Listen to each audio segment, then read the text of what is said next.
With Christian Parker being You guys are just full of questions today, huh? It's Friday. We're used to Must Fridays. be With Christian Parker being with the Eagles, what do you remember about his 2 years here and then his interview you did with him for DC?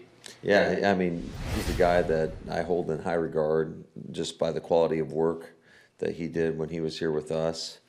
Obviously, he's gotten a lot more experience now, and I think just whenever we go against a secondary that he's coaching, I mean, they are fundamentally sound.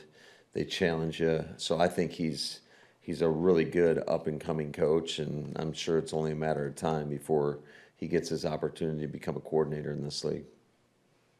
You guys, or you mentioned how some defenses that are defending you quite a bit differently than what they show. Does that change how you go about the week for future teams, or is there too many variables? No, I think absolutely you have to take into account to just you got to know yourself and some of the things that have given you challenges and account for that because that's what they're watching. So,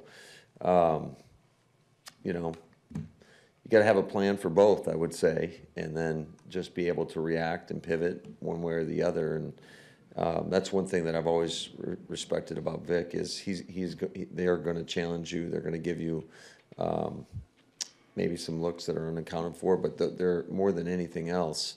Those guys play hard and they play fundamentally sound. There's no gimmies out there. So they had like 2 weeks to get ready for this game. Plus they've added, three new guys. Do you have to sort of guess how they're going to implement Jalen Phillips and probably Michael Carter? I mean, do you expect to see Cooper DeJean outside? Do you know where I guess that's one of the things that it's tough to account for. And we just got to be ready to react. Obviously, Jalen, it's a little bit. He's going to be an edge rusher primarily. Could they move him inside? Yeah. Just going back and watching some of the Miami stuff, what they did with him, where he was getting his pressures. You saw him a little bit inside, primarily, on our right side. But we got to be able to adjust whatever situation. Obviously, Cooper DeJean, he's been playing inside and outside. So whether they use Carter inside and keep him outside or they put one of the other corners out there or whatever it may be, you just got to be ready to react.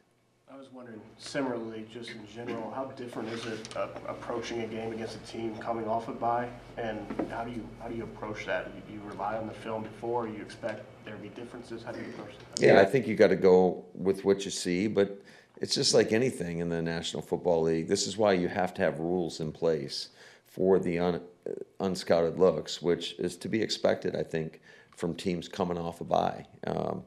But it's no different than early on in the season when you're not quite sure what everybody's going to be doing.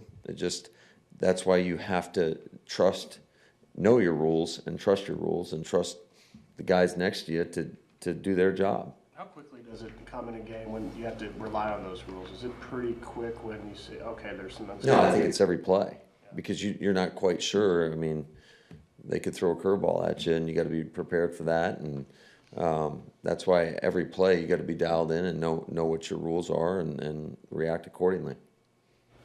You guys have been so good in the red zone all year until last week. So when you have a one-game blip on the radar, so to speak, do you double down on that the following week, or do you just trust that you've been doing things the right way the whole time? And I mean, I don't want to overreact to anything. Obviously, you better acknowledge it.